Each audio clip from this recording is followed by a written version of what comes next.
Hello every one, എൻ്റെ പേര് മുഹമ്മദ് അൻസഫ്. ഞാൻ തേർഡ് ഇയർ MBB സ്റ്റുഡൻ്റാണ്.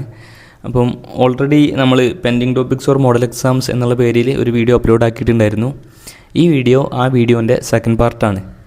അപ്പം pending topics or model exams എന്നുള്ള ക്വസ്റ്റ്യന് ആൻസറായിട്ട് നമ്മൾ പറഞ്ഞു വെച്ചിരിക്കുന്നത് എന്താണെന്ന് വെച്ച് കഴിഞ്ഞാൽ മോഡൽ എക്സാംസ് ആണ്.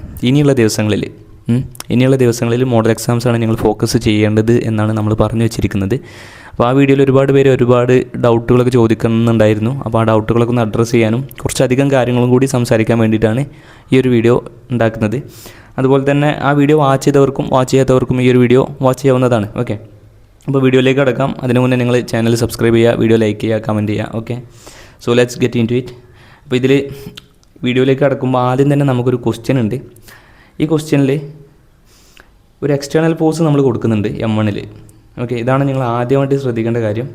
രണ്ടാമതായിട്ട് ശ്രദ്ധിക്കേണ്ട കാര്യം, ഈ താഴെയുള്ള സർഫസ് സ്മൂത്ത് സർഫസ് ആണ്. മൂന്നാമതായിട്ട് നിങ്ങൾ ശ്രദ്ധിക്കേണ്ട കാര്യം, M1ൻ്റെയും M2ൻ്റെയും ഇടയിലുള്ള സർഫസ് റഫ് സർഫസ് ആണ്. അപ്പോൾ ഇതാണ് നിങ്ങൾ ശ്രദ്ധിക്കേണ്ട കാര്യം. ക്വസ്റ്റ്യൻ ഇതാണ്: mark frictional force in lower body and upper body M1 and M2. Okay, അപ്പം വീഡിയോ ഒന്ന് പോസ് ആക്കുക, എന്നിട്ട് ഇത് ചെയ്യുക. പെന്നും പേപ്പറും എടുക്കേണ്ട ആവശ്യമൊന്നുമില്ല, മൈൻഡിലൊന്ന് മാർക്ക് ചെയ്താൽ മതി. ഓക്കെ, അപ്പോൾ ഞാനിത് എക്സ്പ്ലെയിൻ ചെയ്യാം. അപ്പം ഇത് എക്സ്പ്ലെയിൻ ചെയ്യുന്ന സമയത്ത് ചില ആളുകളെങ്കിലും ഒരു പക്ഷേ ഫ്രിക്ഷനെ ഇങ്ങനെ മാർക്ക് ചെയ്തിട്ടുണ്ടാകും. ഓക്കെ, ഇങ്ങനെ മാർക്ക് ചെയ്തിട്ടുണ്ടാകും ഒരു പക്ഷേ. അത് ആക്ച്വലി ശരിയായ മാർക്കിംഗ് ആണോ? ഓക്കെ, നിങ്ങൾക്കറിയാം ഇത് തെറ്റായ മാർക്കിംഗ് ആണ്.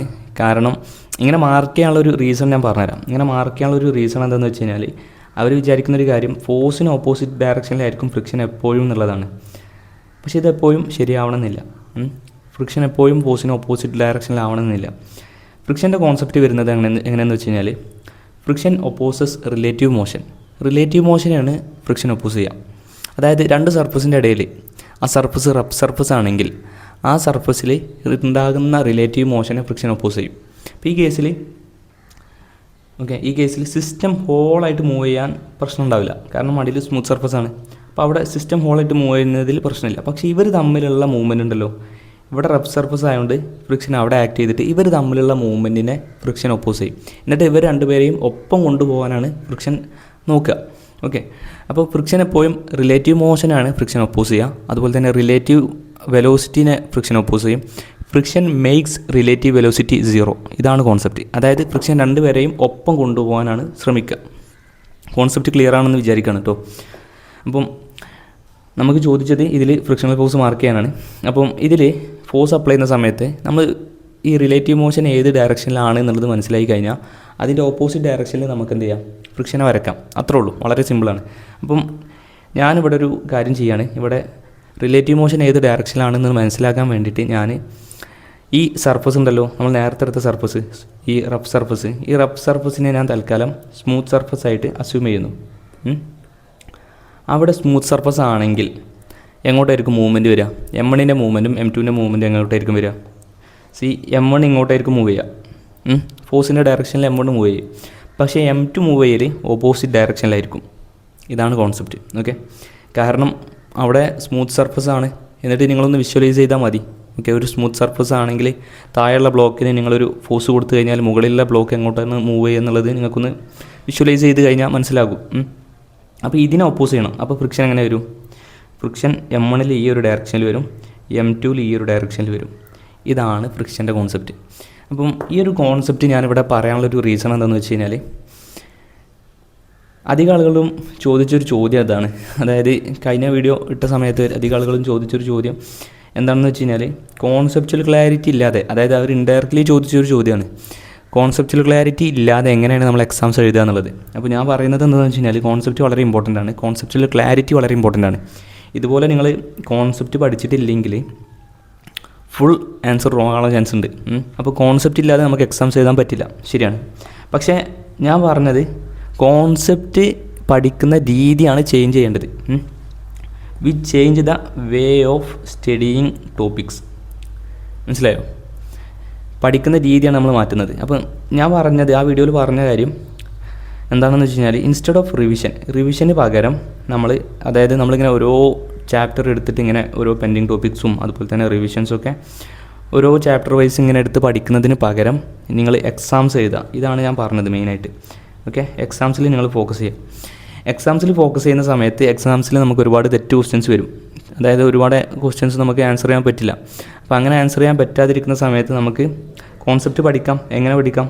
വീഡിയോ സൊല്യൂഷൻസും അതുപോലെ തന്നെ ആൻസർ ക്യൂ ഉണ്ട്. ഇത് വെച്ചിട്ട് നമുക്ക് എന്ത് ചെയ്യാം, അതിൻ്റെ കോൺസെപ്റ്റ് പഠിക്കാം. അപ്പോൾ ഒരു ക്വസ്റ്റ്യൻ തെറ്റി കഴിഞ്ഞാൽ, ഇപ്പം ബയോളജിയിൽ ഒരു ക്വസ്റ്റ്യൻ തെറ്റി, നിങ്ങൾക്ക് അറിയാത്തൊരു കോൺസെപ്റ്റാണ്, അല്ലെങ്കിൽ നിങ്ങൾ ആ ഒരു ക്വസ്റ്റ്യൻ അറ്റംപ്റ്റ് ചെയ്തില്ല, നിങ്ങൾക്ക് അറിയാത്തൊരു കോൺസെപ്റ്റാണ്. അപ്പോൾ നിങ്ങൾ എന്ത് ചെയ്യുക, എക്സാം കഴിഞ്ഞതിന് ശേഷം അതിൻ്റെ ആൻസർ കീ നോക്കുക, എന്നിട്ട് ആ ഒരു പോർഷൻ എന്നിട്ട് NCERT എടുത്തിട്ട് വായിക്കുക.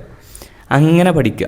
അല്ലാതെ മുഴുവനായിട്ട് ഇരുന്ന് ഇങ്ങനെ തിയറി പഠിക്കുന്നതിന് പകരം മോഡൽ എക്സാംസ് ഒരുപാട് അറ്റംപ്റ്റ് ചെയ്തതിന് ശേഷം അതിൽ തെറ്റ് വരുന്ന ക്വസ്റ്റ്യൻസ് നോക്കിയിട്ട്, അല്ലെങ്കിൽ അറിയാത്ത ക്വസ്റ്റ്യൻസ് നോക്കിയിട്ട് അതിൻ്റെ തിയറി, അതിൻ്റെ എക്സാം അനാലിസിസിൽ പഠിക്കുക. ഇതാണ് ഞാൻ അപ്പോഴും ഇപ്പോഴും പറഞ്ഞ കാര്യം.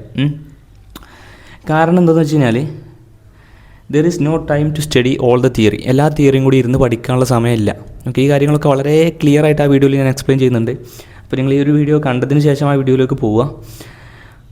എല്ലാ തിയറിയും ഇരുന്ന് പഠിക്കാനുള്ള സമയമില്ല. അപ്പം ഏറ്റവും ബെസ്റ്റ് സ്ട്രാറ്റജി എന്ന് പറഞ്ഞു കഴിഞ്ഞാൽ നിങ്ങൾ എക്സാംസിൽ ഫോക്കസ് ചെയ്യുക എന്നുള്ളതാണ്. ഓക്കെ, അപ്പോൾ ഇതാണ് ഞാൻ മെയിൻലി പറഞ്ഞത്. അപ്പോൾ നിങ്ങൾ ചോദിച്ച ചോദ്യം ഇതാണ്, എങ്ങനെയാണ് കോൺസെപ്റ്റ്സ് ഇല്ലാതെ നമ്മൾ എക്സാംസ് എഴുതുക എന്നുള്ളതാണ്. അപ്പം ആ ക്വസ്റ്റ്യനെ ഞാൻ റിവേഴ്സ് ചെയ്തു. കോൺസെപ്റ്റ് ഇല്ലാതെ എങ്ങനെയാണ് എക്സാംസ് എഴുതുക എന്നുള്ള ചോദ്യം ഞാൻ റിവേഴ്സ് ചെയ്തു. അതായത് നമ്മൾ എക്സാംസ് വഴിയാണ് കോൺസെപ്റ്റ് പഠിക്കുന്നത്. മനസ്സിലായല്ലോ? അപ്പോൾ എന്തുകൊണ്ടാണ് എക്സാംസ് ഇനിയുള്ള ദിവസങ്ങളിൽ ഒരു മികച്ച സ്ട്രാറ്റജി ആകുന്നതെന്ന് ചോദിച്ചു കഴിഞ്ഞാൽ 3 റീസൺസാണ് എനിക്ക് പറയാനുള്ളത്. ഒന്നാമത്തത് കോൺസെപ്റ്റിൽ ക്ലാരിറ്റി നമുക്ക് ക്ലിയർ ആക്കാം.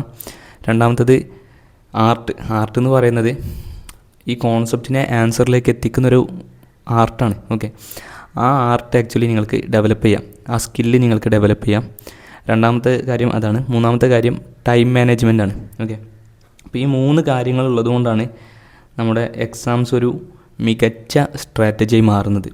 ഇപ്പം നിങ്ങൾക്ക് പെൻഡിങ് ടോപ്പിക്സ് ഉണ്ട്. പെൻഡിങ് ടോപ്പിക്സ് ഒരുപാടുണ്ടെങ്കിൽ ആ പെൻഡിങ് ചാപ്റ്റേഴ്സ് ഇൻക്ലൂഡഡ് ആയിട്ടുള്ള യൂണിറ്റിൻ്റെ എക്സാംസ് നിങ്ങൾ അറ്റംപ്റ്റ് ചെയ്യാം.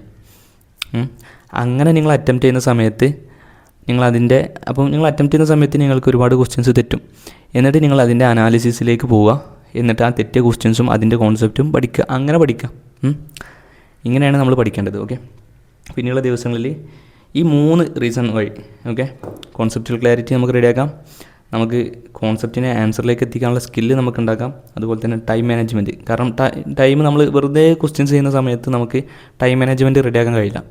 നമ്മൾ എക്സാംസ് ടൈപ്പിൽ തന്നെ ക്വസ്റ്റ്യൻസ് ചെയ്യണം. ഓക്കെ, എക്സാംസ് ടൈപ്പിൽ തന്നെ ക്വസ്റ്റ്യൻസ് ചെയ്യുന്ന സമയത്താണ് നമുക്ക് 1 മിനിറ്റ് ഒരു ക്വസ്റ്റ്യൻ എന്നുള്ള രീതിയിൽ നമുക്ക് കിട്ടുക. അപ്പോൾ ആ ടൈം മാനേജ്മെൻറ്റും നമുക്ക് റെഡിയാക്കാൻ പറ്റും. അപ്പോൾ അതുകൊണ്ടാണ് എക്സാംസ് ഇനിയുള്ള ദിവസങ്ങളിൽ ഒരു മികച്ച സ്ട്രാറ്റജി ആയിട്ട് മാറുന്നത്. അപ്പോൾ നമ്മൾ എക്സാംസിനൊക്കെ ഒരു പ്രാക്ടീസ് സെഷനായിട്ടാണ് എടുക്കുന്നത്, അല്ലാതെ മാർക്ക് ഇമ്പ്രൂവ് ആക്കാനോ അല്ലെങ്കിൽ ബാക്കിയുള്ള ആളുകളായിട്ട് കോമ്പീറ്റ് ചെയ്യാനോ അല്ല. അപ്പം ഓക്കെ, അതായത് നമ്മളെ സംബന്ധിച്ചിടത്തോളം നമുക്ക് അത്യാവശ്യം പെൻഡിങ് ടോപ്പിക്സ് ഉണ്ട്, ഒരുപാട് കാര്യങ്ങൾ പഠിക്കാനുണ്ട്. അപ്പോൾ നമ്മൾ പെൻഡിങ് ടോപ്പിക്സും ഒക്കെ പഠിക്കുന്നത് ഇങ്ങനെയാണ്. അപ്പോൾ ഇതുവഴി നമുക്ക് ഒരുപാട് വേറെ സ്കിൽസും കിട്ടുന്നുണ്ട്. സോ എക്സാംസ് ഒരു മികച്ച സ്ട്രാറ്റജിയാണ്. അറ്റ് എ ടൈം നിങ്ങൾക്ക് ഈ 3 കാര്യങ്ങളും 1+2+3 ഈ 3 കാര്യങ്ങളും നിങ്ങൾക്ക് കിട്ടും. അപ്പം മെയിൻലി പറയാനുള്ളത്, ടൈം ഇല്ലാത്തത് കൊണ്ടാണ് ഇങ്ങനത്തെ ഒരു സ്ട്രാറ്റജി കൊണ്ടുവരുന്നത്. ടൈം ഉണ്ടെങ്കിൽ നിങ്ങൾക്ക്, അതായത് നിങ്ങളിപ്പം 2027 നീറ്റിന് വേണ്ടിയാണ് പ്രിപ്പയർ ചെയ്യുന്നതെങ്കിൽ നിങ്ങൾക്ക് ഒരുപാട് ടൈമുണ്ട്. അപ്പോൾ നിങ്ങൾ പഠിച്ചിട്ട് എന്ത് ചെയ്യാം, എക്സാംസിന് പോവാം. ഓക്കെ, എക്സാംസ് വഴി പഠിക്കേണ്ട ആവശ്യമില്ല. പഠിച്ചതിന് ശേഷം കംപ്ലീറ്റ് ടോപ്പിക്സും പഠിച്ചതിന് ശേഷം നിങ്ങൾക്ക് എക്സാംസൊക്കെ അറ്റംപ്റ്റ് ചെയ്യാം. ഒരുപാട് സമയം നിങ്ങൾക്കുണ്ട്. എല്ലാ കോൺസെപ്റ്റും NCERT ലൈൻ ബൈ ലൈൻ ഒക്കെ പഠിക്കാം. ടൈം ഇല്ലാത്തത് കൊണ്ടാണ് ഈ ഒരു സ്ട്രാറ്റജിയിലേക്ക് നമ്മൾ വരുന്നത്. And this is the best strategy for them. Okay, അപ്പം ഇനി അടുത്തൊരു കൺസേൺ അഡ്രസ്സ് ചെയ്യാം. അപ്പം എന്താണെന്ന് വെച്ച് കഴിഞ്ഞാൽ, ഈ മോഡൽ എക്സാംസ് ഇങ്ങനെ അറ്റംപ്റ്റ് ചെയ്യുന്ന സമയത്ത് നമുക്ക് അറിയാത്ത കോൺസെപ്റ്റ് വരികയാണെങ്കിൽ, അതുപോലെ തന്നെ അറിയുന്ന കോൺസെപ്റ്റ് വരികയാണെങ്കിൽ തന്നെ അതിലിപ്പോൾ നമുക്ക് ഈ ഒരു ആർട്ട് ഇല്ലെങ്കിൽ, ഈ ഒരു കോൺസെപ്റ്റിനെ ആൻസർ ആക്കാനുള്ള ആ ഒരു സ്കില്ലില്ലെങ്കിൽ നമുക്ക് റോങ് ആൻസേഴ്സ് വരും. അപ്പം അങ്ങനെ റോങ് ആൻസേഴ്സ് വരുന്നത് ഒരു കൺസേൺ ആണ് ഒരുപാട് പേര് ഇങ്ങനെ മെസ്സേജ് അയക്കുന്നത് എന്താണെന്ന് വെച്ച് കഴിഞ്ഞാൽ, ഒരുപാട് ആൻസേഴ്സ് തെറ്റുന്നു, ഒരുപാട് മാർക്സ് പോകുന്നു. അതൊരു കൺസേൺ ആണ്. അപ്പോൾ എനിക്ക് പറയാനുള്ളൊരു കാര്യം, തെറ്റിക്കോട്ടെ, അതിനെ നിങ്ങളൊരു കൺസേണാക്കി എടുക്കരുത്. തെറ്റിക്കോട്ടെ. കാരണം നമ്മളുടെ ഈ എക്സാംസ് എന്ന് പറഞ്ഞു കഴിഞ്ഞാൽ ഇതൊരു പ്രാക്ടീസ് സെഷനാണ്. നമ്മൾ പഠിക്കാൻ വേണ്ടി ഉപയോഗിക്കുന്ന ഒരു മീഡിയമാണിത്. അപ്പോൾ അതുകൊണ്ട് തന്നെ ഇതിൽ ഒരുപാട് തെറ്റുകൾ പറ്റണം.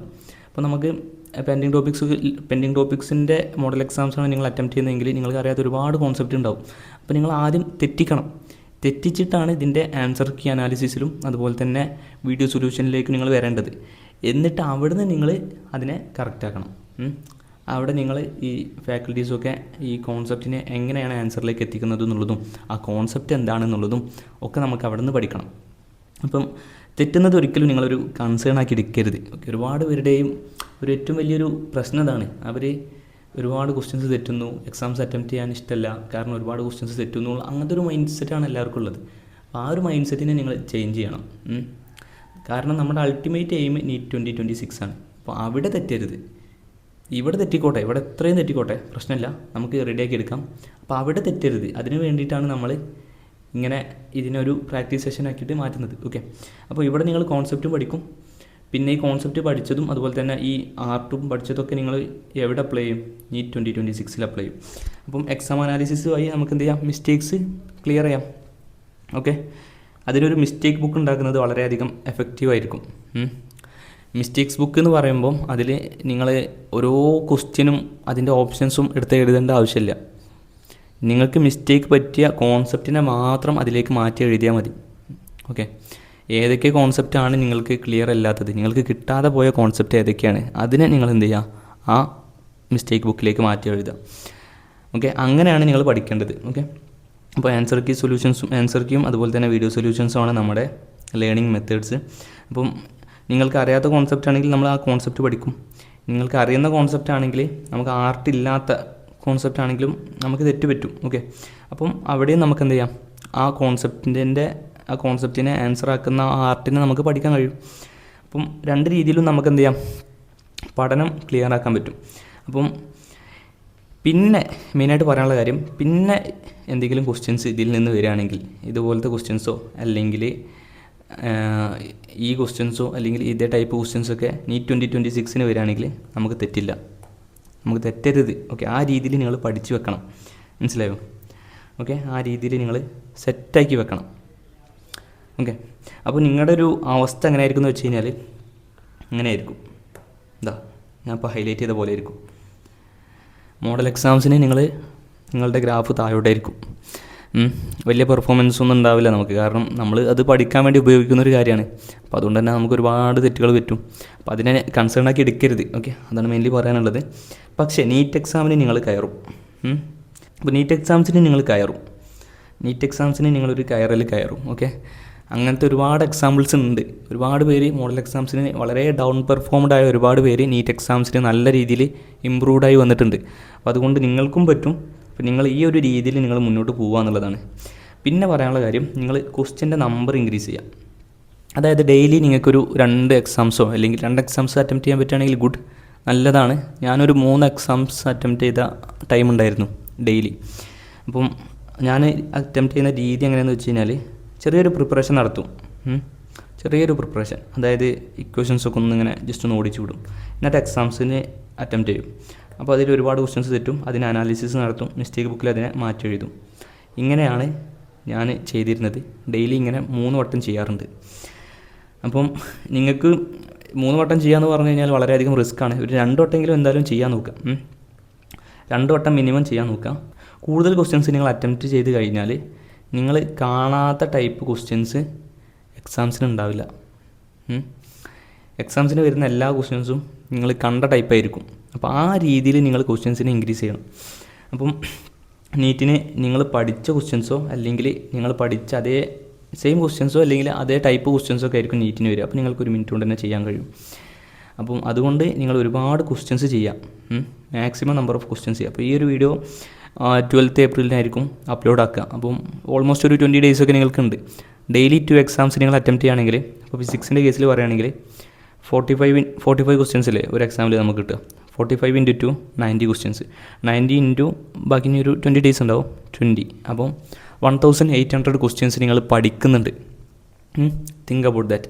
ഓക്കെ, ട്രഡീഷണലായിട്ട് നമ്മൾ ഫോളോ ചെയ്യുന്ന തിയറി ലേണിംഗ് മാറ്റിയതിന് ശേഷം നിങ്ങൾ എക്സാം അനാലിസിസിലേക്ക് വരിക നീറ്റ് 2026. ഓക്കെ, അതാണ് best strategy. Okay, so that's all the video. Thank you for watching.